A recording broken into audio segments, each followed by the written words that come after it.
couple announcements for you. Hey, okay.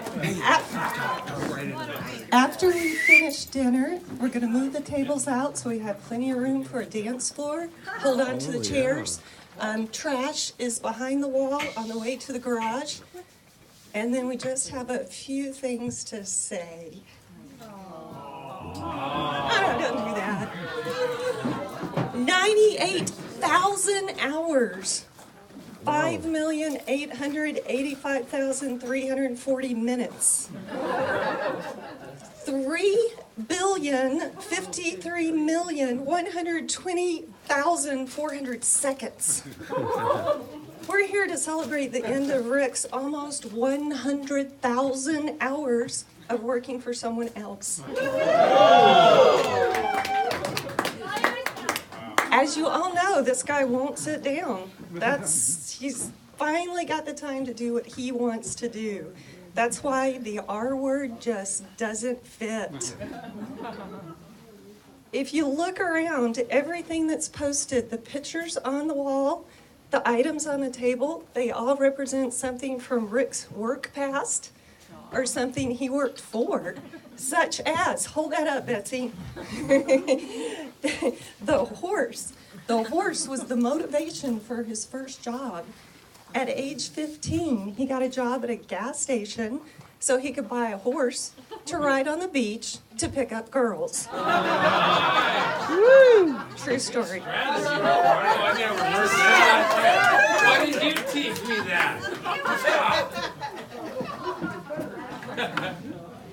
And then some items represent the potential future, like, will he get to be the farmer he's always wanted to be? Will he be the winemaker? Will he grow the grapes? What's gonna happen?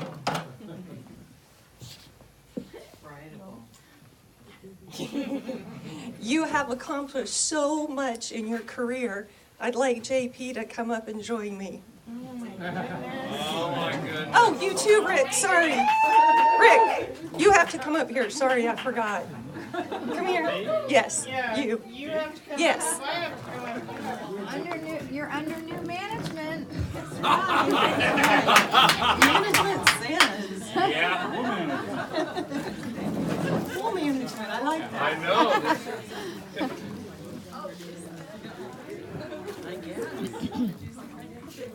I didn't agree to this.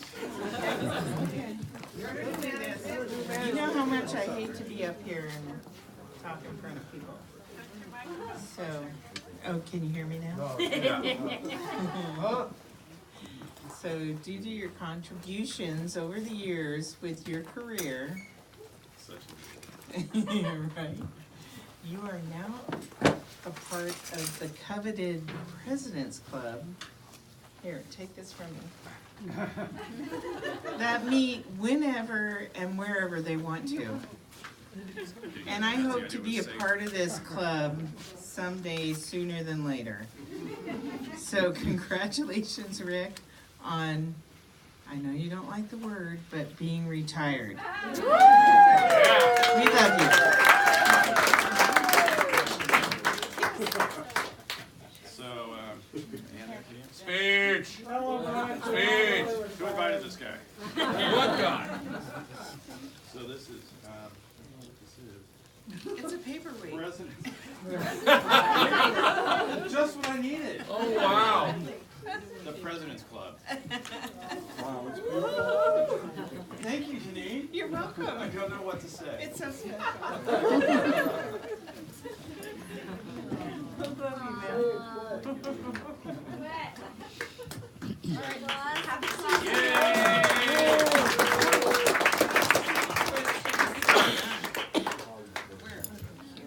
And while I'm up here, thank you so much for all your help in helping me get ready. And thank all you guys that helped get the food out. You guys were amazing. You people who grilled, cooked, chopped, everything else for us. Thank you so much. And those who donated your tables, your chairs, your heaters, everything to pull this together, thank you. Yay. All right.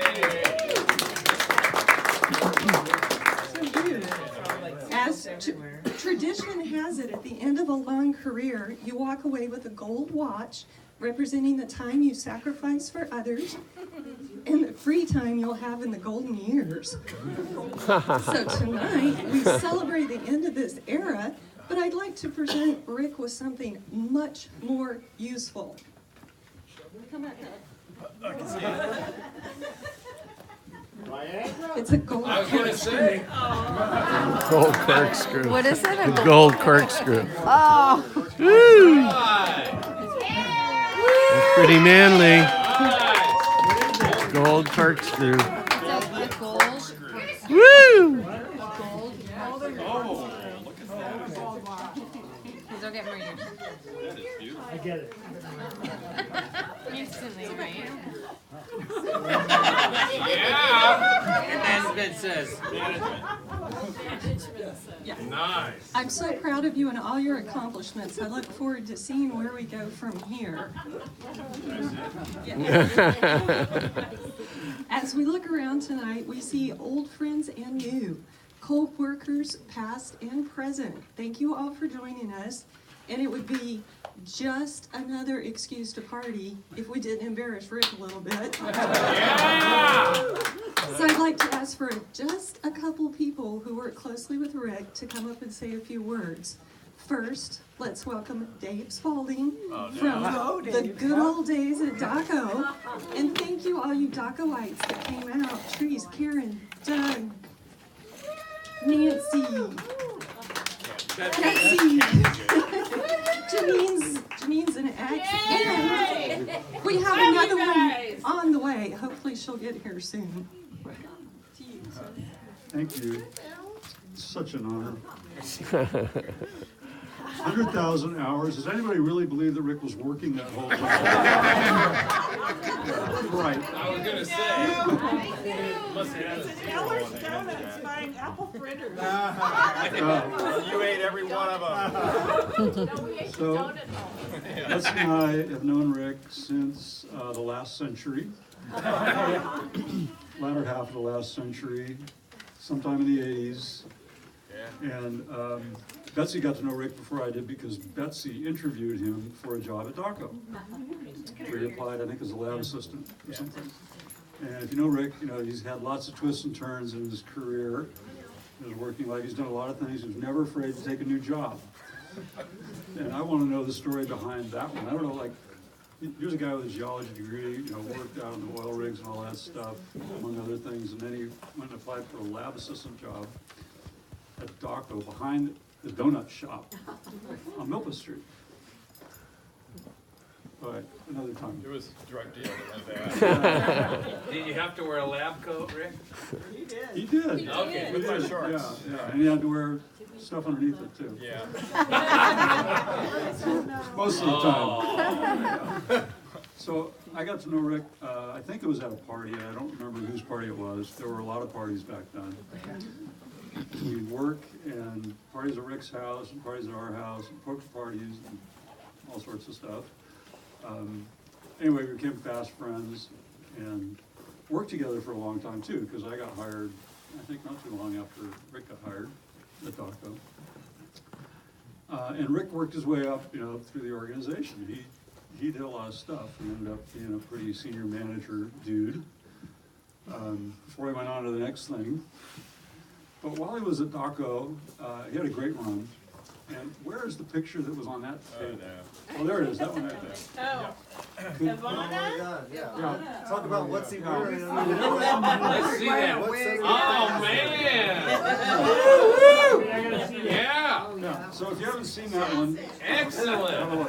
that was some of his better work at DACO. This is something I was considering at the time. You know what? Parallel career. So, one of Rick's managers was a guy named Doug Sweet. Doug had a very strong nose for talent. And, you know, he recognized that Rick really was quite skilled at female impersonation. And so I can't remember what the first event was, but I think it was a sales meeting. Janine might have had something to do with it. Janine? I love it. Yeah. Yeah. Huh? when he presented to the sales meeting, he was wearing one of my evening gowns. That's not so surprising. There might have been a little more information than you needed. Yeah.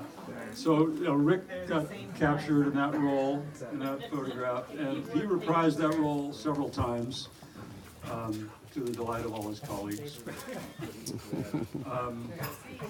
Another thing that comes to mind, kind of in the same vein, but it didn't happen in work. Around that same time, it was he, and my voice to Utah one year. Hey, Maddie.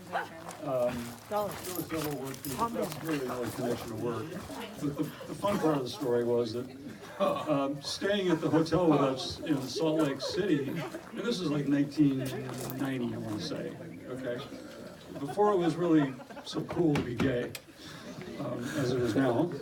Staying with us in the hotel was a group of fellows from the Bay Area known as the Ski Buddies.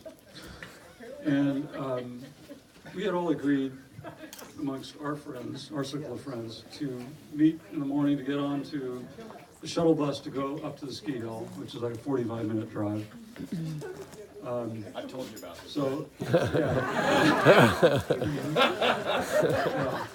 So of the six of us, four of us made it on the right bus. Rick and another one of our party made it on the wrong bus. It was you. No, it wasn't me. Yeah. It was Jason. Oh, you're right. Yeah. Yeah, Well, you don't even remember. yeah you're right now. Anyway. All right. Anyway, so they only discovered that they were on the Ski Buddies bus after the thing left the parking lot. And they were captive for 45 minutes. And we never really heard what happened.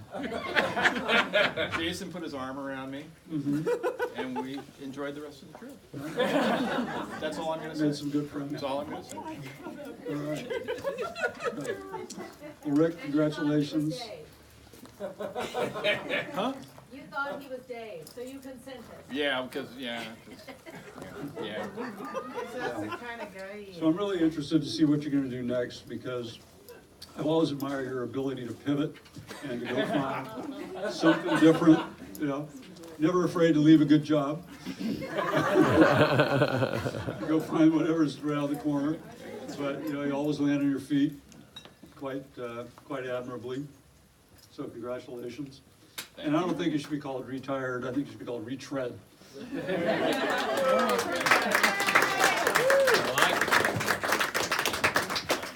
Thank you. Another bit of functional information, when it starts getting even darker and you walk around, there's some lanterns on that table to pick up, and there's also some blankets over there too, so don't get cold.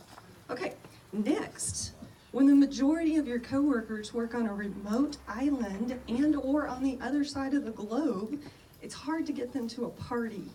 But we do appreciate Laura, Matt, Clay, and now Dave, which we did not expect. Thank you so much for making it. Oh my gosh. So we also have, they all have ties to TNC. Sorry about that. That's where they all met. And Gerard traveled today from Morro Bay. Gerard and Rick did some really long hours on the island. And I'd like to ask Gerard to say a few words about Rick and his experience out on the remote island of Santa Cruz. Peggy, why did you let this happen? It's going to be more than a few, buddy, so strap in. It's going to be a bumpy ride. But you know what? I'm going to put a timer on it because we want the band to get out here too. We love the band, but I drove all the way from Morro Bay to have some fun with this guy. And we are going to, anyway. We're going to do. No, I'm good. Unless you can't hear me. I'm pretty deaf, so I always yell anyway. It's mostly because he'd always make me use the loud tools out there on the island. But I met Rick in, 2003, 2004. I'm a general contractor working out there on the island for TNC. I'd done a bunch of stuff with working with his predecessor, another Dave. But when it came to time to come back on the island, I met Rick, and he was the liaison between TNC and me. We had so many things in common, we found out almost immediately. And you needed a liaison. Yeah, I did. And a chaperone. Later on, he was my chaperone, which is like, It was all good.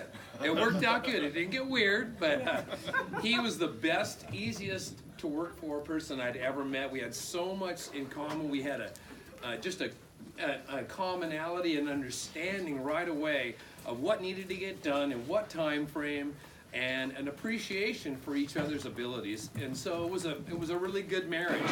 The thing that I didn't quite get though is about 3:30 or 4 o'clock, me and the crew would go, hey, it's time to go to the beach, go surf, go dive, go kayaking, do anything other than work.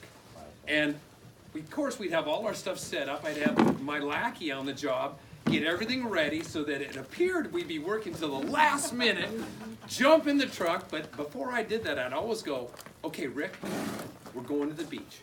You're in, right? We got the dive gear, we got the surf stuff, whatever we needed to do. Come on, down to the pier.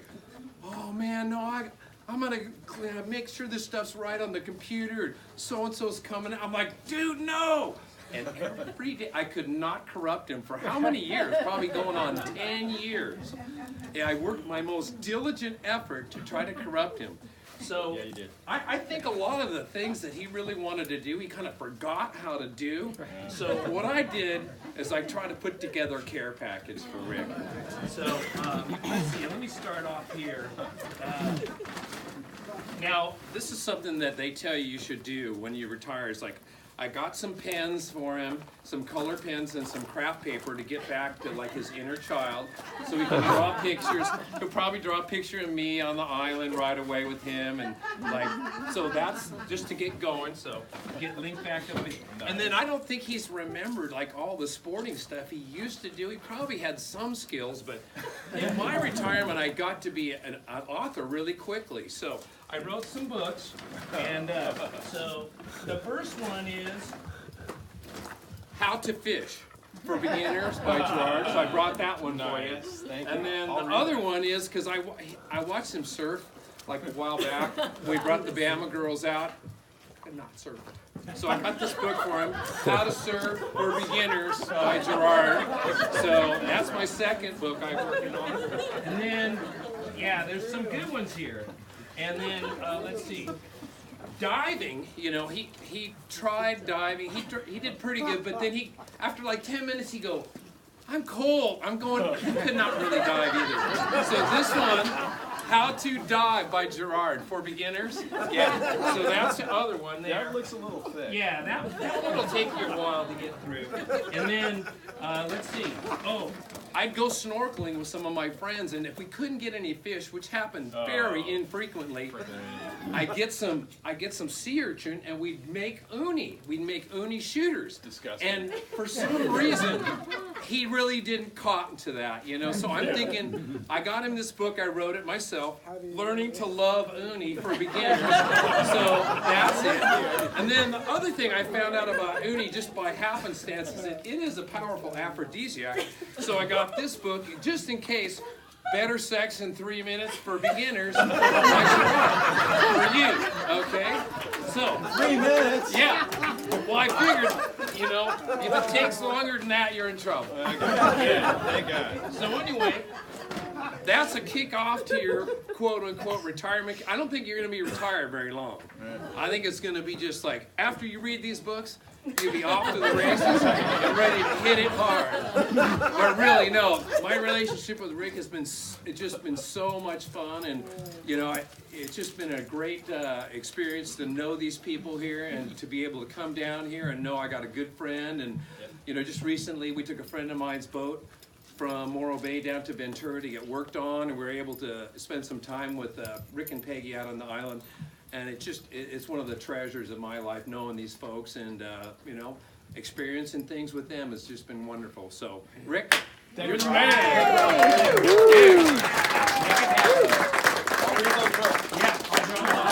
We'll be in the library trying to learn something. Hey, Peggy, what did we say about those 3 minutes? That's just not right.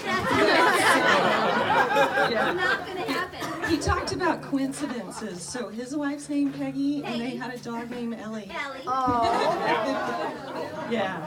Oh, I forgot my beer up there. Oh. Somewhere. Thank you, Maggie. All right. Now, I would like to introduce Tom, who worked at Growing Up with Rick. Tommy and Ricky have been friends since they were 4 years old. How many guys even remember that? That's crazy. Oh, and he and his wife traveled from Aptos, so they came quite a ways too. So, in Palos Verdes, California, when I was going to elementary school in Lunada Bay, Rick and I became best friends at the ages of 4 and 5. So, should I tell you now that that's 59 years? Yeah. So, that's pretty cool. Who said that? But he's younger than I am. So, one of the things, just a little story. My little sister, Nancy, was 2 years younger than me. And she didn't really like doing girl stuff, like dolls and things like that. And we were pretty close. And I had an older sister too. And so Nancy would like really kind of like, hey Trisha, can I hang out with you? And she's like, that's like 5 years difference. That's like a lifetime. So it didn't go too well, but like, then she said, well, can I hang around with you, Tommy? And so she came along. We would wander all over the hills of Lunada Bay and explore. And one really cool thing, to this day, she said that, she always felt welcome. She said, Ricky was like totally like, hey, come on, let's go. We're like a group.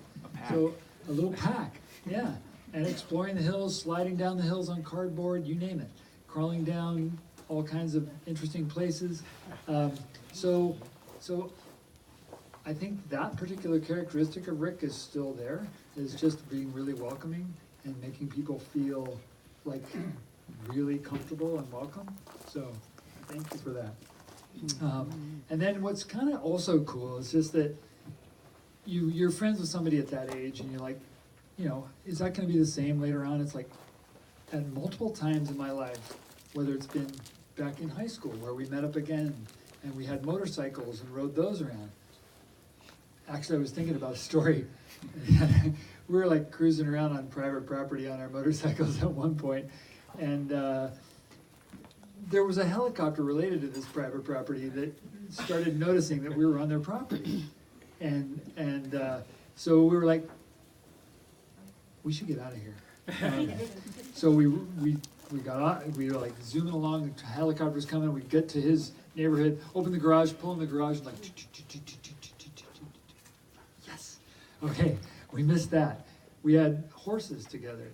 We then connected later in college and surfed together. And by the way, he does know how to surf. He can surf well. A little bit. A little bit. Used to could. Okay, so like, kudos to somebody who 9 weeks after they've had a total hip replacement, surf at 9 weeks post-op. So, yeah. You're back, baby, you're back. So he was up and going. So I'll just keep that one book then. So it's just, yeah. I don't know about the 3-minute thing, but anyway. So over the course of basically a lifetime, I have kept in touch with a really, really good friend who's, still feels like it's like when we were 5. We get along. He's an awesome person, and I think we're lucky to have him. And so I'm pretty hyperactive, and I like to always be doing something, a little border collie-ish, and I think Rick and I are a little bit alike in that way. And so I think that's why the whole retirement idea or word doesn't work. It's like, what's next? What do we do next? It's just the next thing. So he'll do it with enthusiasm. He'll learn it well. He'll enjoy the people around him and enjoy every day, and we're lucky to have him.